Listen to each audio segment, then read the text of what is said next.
Hey there, cats and kitties. I am the Blues Man, Johnny Blues, and today I'm coming at you live to talk about Star Trek Continues, the fan series, which recently, as of the time of this recording, wrapped with its final episode, the second chapter of its finale two-parter, To Boldly Go, parts 1 and 2. And it was the second part, as I say, the finale overall of the fan series, and really kind of a pseudo-finale to the original series of Star Trek, if you want to get right down to it. And I gotta admit, this is a show that I've only sort of touchstoned in, related Star Trek discussions. I've never actually done a video just all out now talking about Star Trek Continues by itself.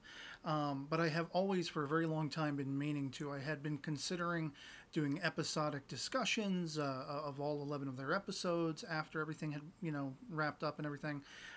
Even actually going back to like episode 7, I was thinking about maybe I'll do an episodic review discussion series, and I just never got around to it. I focus a lot on anime and stuff like that on my channel, and so it was just something, because of the consumption of time, I never really got around to it, and didn't really feel like I would necessarily be adequate to the task of communicating how much I fell in love with the fan series Continues. It's very much cut from the same cloth as the original series. I mean, when I watch episodes of Star Trek Continues, I feel like I am watching the original series. The performances, the sort of filmatic style, if you will, the cinematography, the special effects, the sound effects, and everything like that, the quality of story, it is very much the original series of Star Trek. It embodies it full form. And, it's almost conflictual as much as I love it, because I know there's going to be ridicule. There are going to be people who say, oh, it's just so much fan fiction and whatever like that. But it's down to the individual's taste. And for my part, I watch these episodes, and Vic Mignogna, who is the creator of this web series in a sense, one of the producers, he creates the music for it and edits it and all that kind of stuff. He is Captain Kirk on screen within it. I cannot sing his praises enough in his performance of Captain Kirk. For my part, it is Captain Kirk. One step removed from William Shatner's portrayal, he gives us the embodiment of exactly what William Shatner did, but he also adds his own little flair to it. So I feel almost as though where, we got William Shatner as Captain Kirk. He is the original Captain Kirk. I almost feel like this is more traditional, more realistic Captain Kirk, because there isn't necessarily, a reputation attached to the face. I mostly was familiar with Vic Mignogna through his, anime voice acting and things like that. And so he gives Captain Kirk, this character, a face that isn't William Shatner, but is every bit the embodiment of what that character is, what we recollect back to when we consider who that character is to us.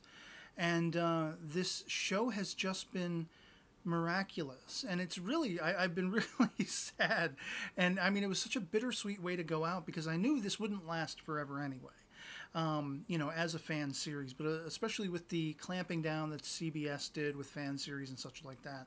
Arguably, whether or not you want to, lay your crest down on the fact that it was, to do with Axanar or not, or if it was something that was going to happen eventually anyway, whatever like that, whatever your take on that whole argument is, it was something that was probably going to happen one day eventually.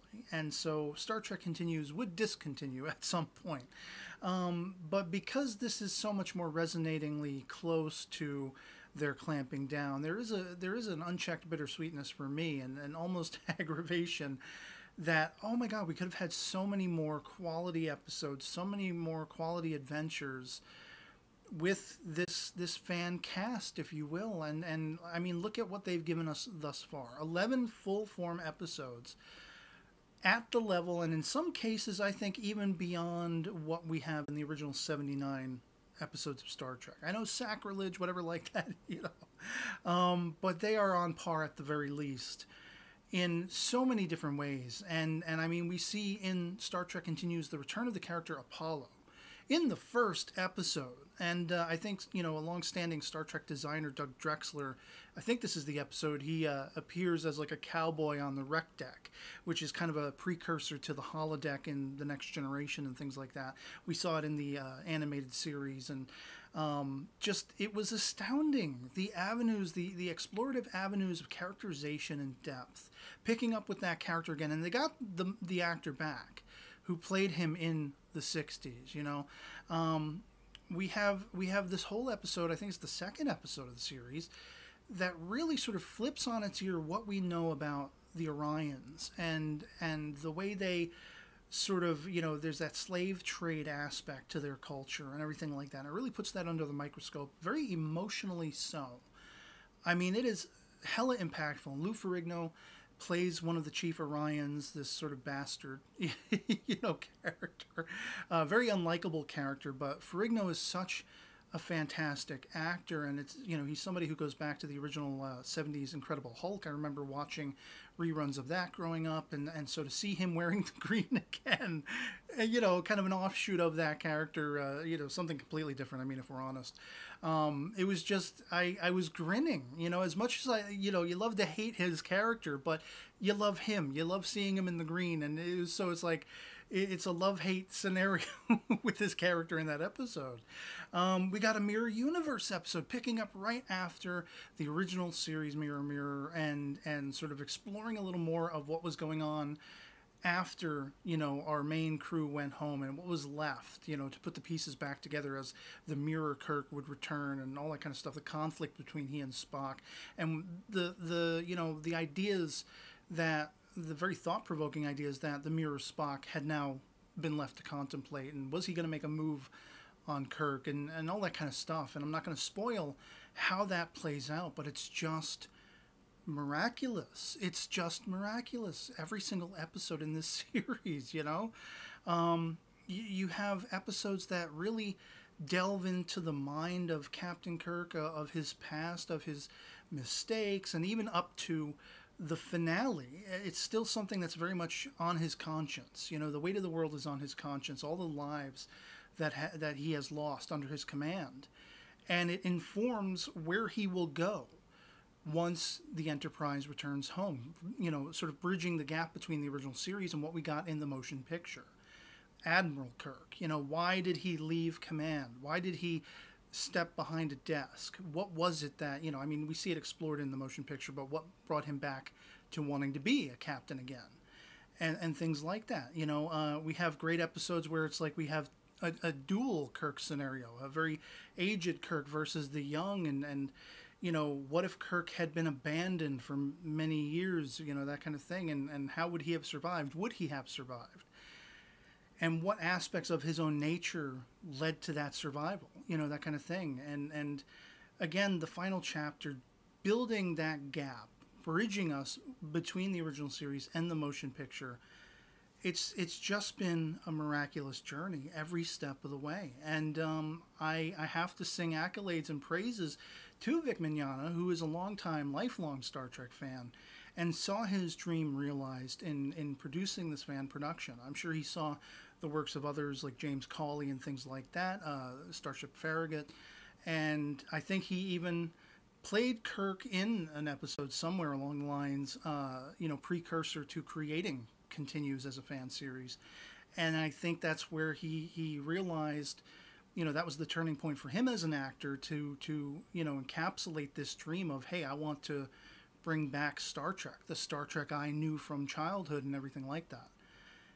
And that, to me, it's been a stellar journey. I have a whole list here of people who have, been on screen in these episodes. Vic Mignogna, Todd Haberkorn, Chuck Huber, Chris Doohan, Michelle Specht, Kim Stinger, Grant Imahara, Wyatt Leonard, Stephen Dengler, Kipley Brown, and then guest stars. I already mentioned Lou Ferrigno, but Bo Billingsley, who I know most notably from playing the voice of Jet Black in Cowboy Bebop, the anime, John Delancey, Q, of course, Doug Drexler, as I mentioned, Michael Forrest coming back, reprising as Apollo, Rekha Sharma, who people know from BSG, but she has since shown up in Star Trek Discovery, Colin Baker, the Sixth Doctor, Nicola Bryant, his companion Perry in Doctor Who, Gigi Edgley, Aaron Gray, from Buck Rogers, Amy Rydell playing in this final two-parter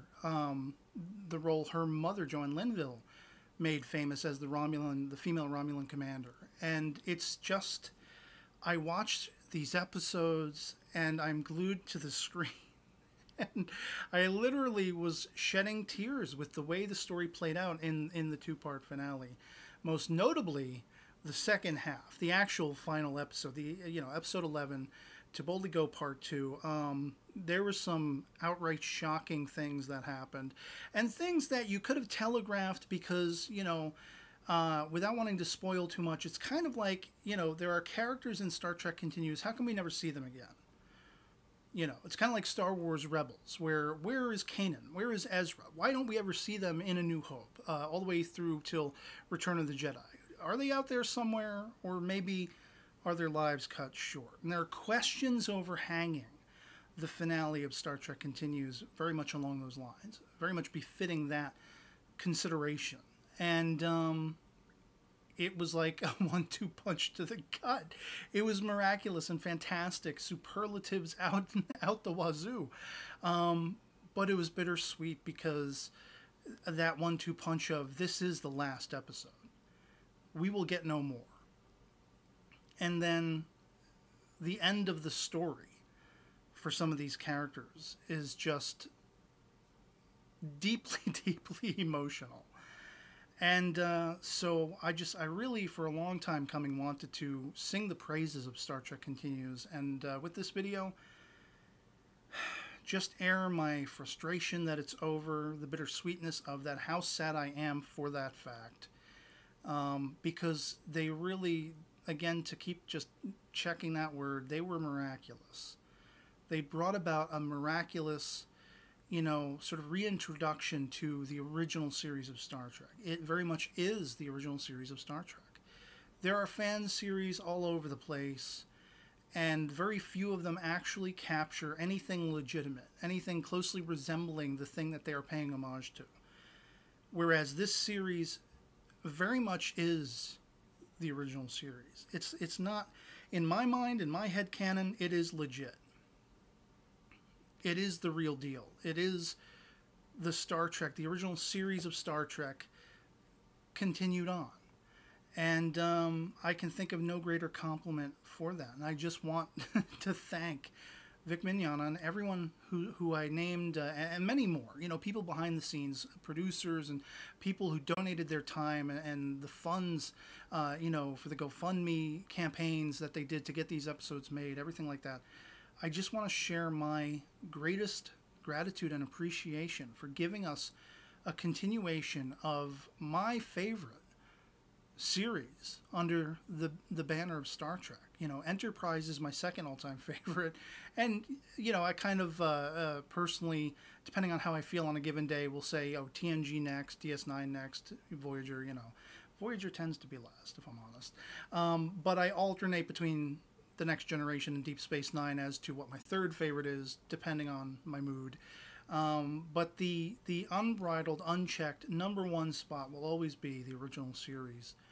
And it was something that was passed down to me by my father. And I swear, I've watched these episodes and wished I could have been a part of it. Wished I could have been walking around that bridge set. Wished I could have gotten a portrait on the bridge, shaking hands with Vic Mignogna in full costume as the living embodiment, this day and age, of Captain Kirk. No insult to Chris Pine in the Abrams-verse films and everything like that, but I mean, short of going back in time and standing in that room with William Shatner donning the costume as he would in all of those 79 episodes of the original series, short of that, short of recapturing that, Vic Mignogna brought to life Captain James Tiberius Kirk all over again. And it's just a shame. I wish I could have been a part of it. I wish I could have been there on set, Put me up in pig makeup and make me a Tellerit. I got the beard already. Anything. I would have loved to have been a part of it. And I just feel grateful and honored that I could experience it vicariously and see it recapture the love and the fascination and the intrigue and the characterization, the depth of character, the relationships, the interplay between those characters, the rapport between them as was embodied in the original series. And so to you folks, if not that you'll ever see this video, but to you, Vic, and to everyone involved, thank you for 11 more hours spent with the crew of the original Enterprise. Thank you for telling us so many more amazing stories.